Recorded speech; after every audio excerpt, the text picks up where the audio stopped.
Assalamualaikum, saya Dr. Rushmini.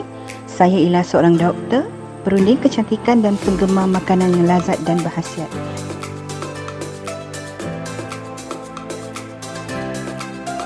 Jangan lupa subscribe Dr. Rushmini Storytime, like, share dan tekan notification untuk info yang menarik. Anda juga boleh berhubung dengan saya.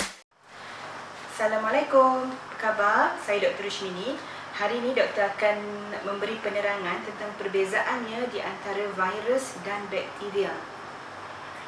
Banyak pasien yang datang ke klinik doktor tanya, apa bezanya virus dengan bakteria ni doktor? Kenapa kita susah sangat nak bunuh virus?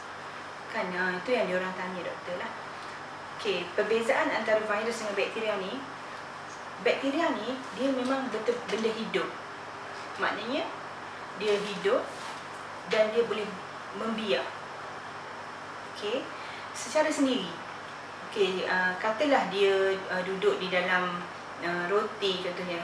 Dalam roti dia boleh membiak kat situ. Dia hidup kat situ. Bila kita makan roti tu, kita pun maybe kita kena kuman, kena taun ke apa, kalau makan yang terdedah kan.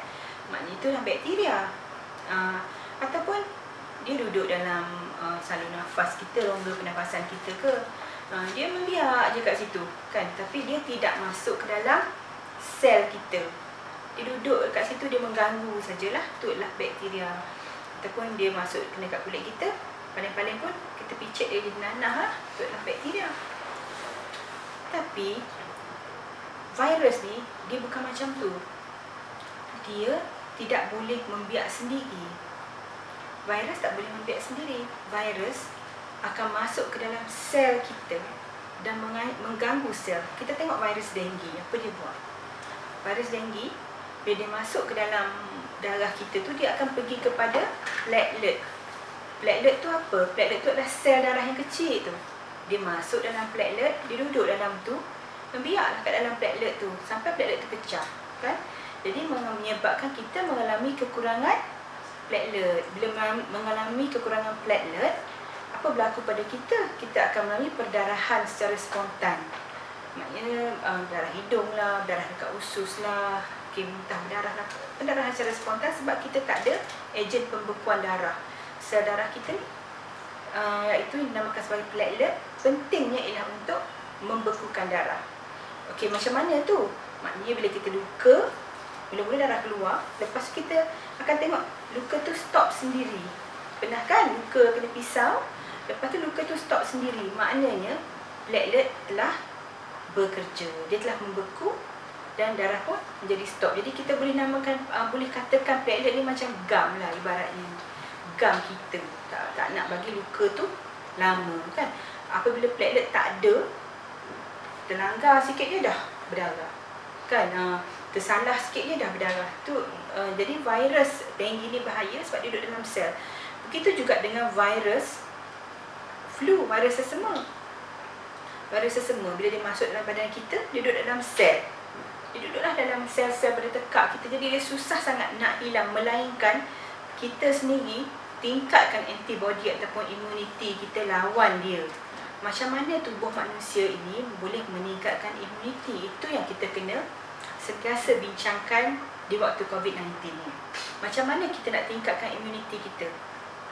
Imuniti adalah ibarat sebagai polis di dalam tubuh kita yang menangkap penjahat-penjahat tu.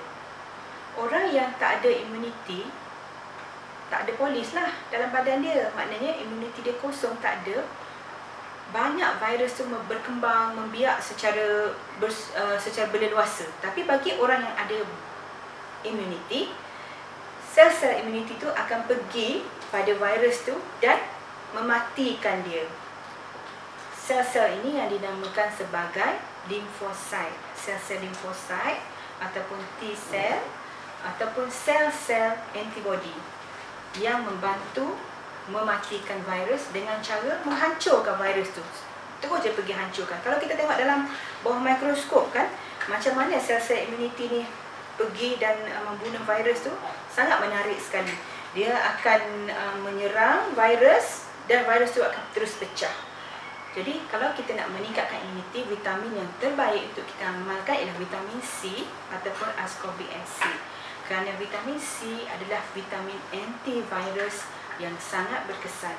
Di samping vitamin C, garam mineral yang kita perlukan ialah seperti selenium dan magnesium. Kedua-dua vitamin selenium dan magnesium ni sangat-sangat mustahak untuk menghapuskan virus. Antara makanan yang banyak mengandungi vitamin magnesium dan selenium ni seperti cendawan, kepah, okey, dan juga terdapat di dalam yang bercengkerang, makanan laut yang bercengkerang, yang macam kepah jugalah, jenis-jenis siput kan, itu memang sangat banyak mengandungi magnesium. Dan kalau kita tak dapat jumpa lah makanan laut tu, kita boleh ambil dalam bentuk kapsul yang dah disediakan. Selain daripada itu, saya turut mencadangkan glutathione sebagai pembina imuniti.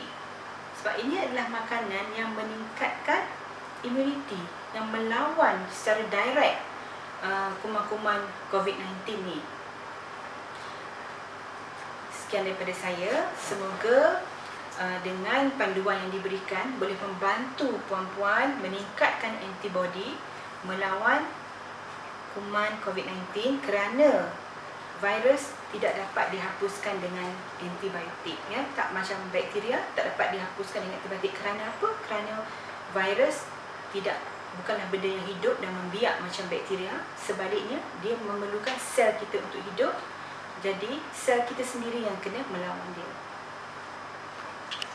Untuk mendapatkan lebih banyak info tentang kesihatan dan kecantikan, anda boleh subscribe ke channel kami atau layari website kami ataupun terus menghubungi Dr. Resmini di talian yang tertera di bawah.